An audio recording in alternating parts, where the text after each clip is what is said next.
A Organização Internacional do Trabalho, ela tem uma convenção, que é a Convenção 182, que trata sobre as piores formas de trabalho infantil. Essa convenção, ela elenca algumas formas genéricas que devem ser consideradas em todos os estados signatários, e é importante frisar que o Brasil é um dos estados signatários, e também passa a bola para o estado membro, para o país específico, para que ele elenque, de acordo com a sua realidade local, quais são as piores formas de trabalho infantil. Isso não significa dizer que existem formas boas de trabalho infantil, mas sim que houve estudos aprofundados sobre a repercussão de certas atividades para a saúde, para até o psicológico também da criança e do adolescente, e essas formas foram eleitas por cada estado membro e pela comunidade também internacional como piores formas, ainda mais nocivas do que as outras formas. Então, aqui no Brasil foi publicado um decreto, que é conhecido como a lista TIP de piores formas de trabalho infantil, que elenca diversas atividades, e o decreto ele é muito instrutivo, muito educativo, ele traz não só quais são os riscos ocupacionais daquela atividade e quais são as repercussões prováveis para a saúde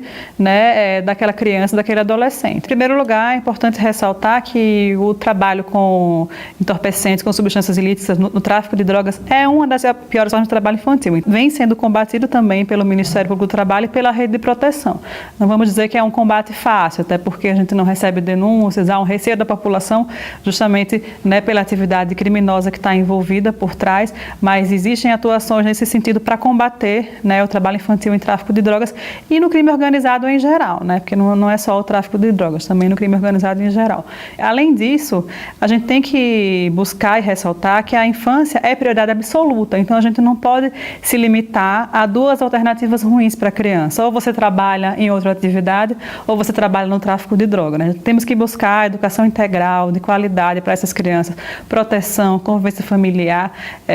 Também é uma falácia pensar que o trabalho tira as crianças do mundo das drogas ou que tira as crianças da criminalidade, A gente já conhece várias pesquisas, que apontam para que as pessoas que estão encarceradas ou no sistema normal ou até no socioeducativo, já houve pesquisa na Fundação Casa, já houve pesquisas no antigo Carandiru, que a maioria dessas pessoas trabalharam quando crianças. Então, o trabalho, muitas vezes, ele não protege, ao contrário, ele expõe aquelas pessoas a serem aliciadas para o tráfico e para o crime. O trabalho infantil é uma questão complexa, Então, a gente sabe que envolve não apenas você ir lá e retirar aquela criança da situação de trabalho, Por isso que o Ministério Público do Trabalho ele criou um projeto, políticas públicas, que hoje é um dos eixos do trabalho resgate à infância, para tentar buscar com que os municípios eles ofereçam essas políticas públicas, ofereçam vagas nas escolas, ofereçam programas de contraturno escolar, justamente para que a gente não se limite a essa questão de duas opções ruins, a gente amplie as possibilidades das nossas crianças. E uma outra opção também para o caso dos adolescentes que já são maiores de 14 anos é a aprendizagem, Também existem projetos específicos de estímulo à aprendizagem para os adolescentes, inclusive voltados para adolescentes egressos do trabalho infantil irregular. Existem também projetos pioneiros voltados para adolescentes do socioeducativo, para que justamente a gente consiga resgatar essas crianças de situações irregulares ou de situações de vulnerabilidade e colocá-las numa aprendizagem, que é uma profissionalização, é um trabalho sim, de certa maneira, mas o foco é na educação, na profissionalização, e é uma situação protegida,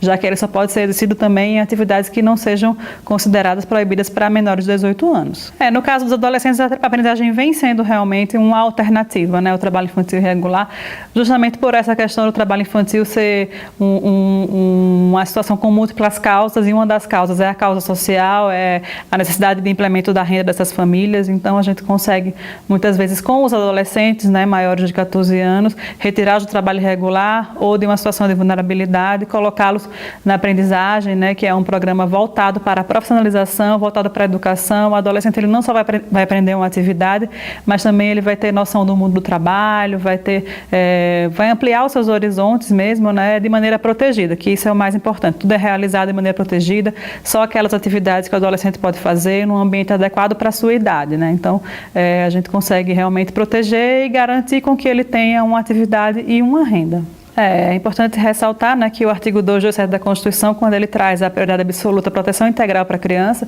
ele fala que esse é um dever não apenas do Estado, não apenas da família, mas de toda a sociedade. É por isso que é importante o engajamento de todos, é por isso que é importante que a gente não se limite a opções ruins, né, que a gente busque a educação integral, busque a educação de qualidade, busque sempre as melhores alternativas para nossas crianças. Existe muita gente lutando por isso, né, não apenas para retirar aquela criança da situação irregular, mas para trazer renda para a família, para trazer opções de educação para essa criança, para trazer proteção, e quanto mais pessoas engajadas, melhor. Certamente, sozinho, o Ministério Público dificilmente conseguirá erradicar o trabalho infantil em curto prazo, mas se houver um engajamento, além da rede de proteção, mas também toda a sociedade, a gente vai conseguir trazer um futuro melhor para nossas crianças, que, no final das contas, é um futuro melhor para o nosso país.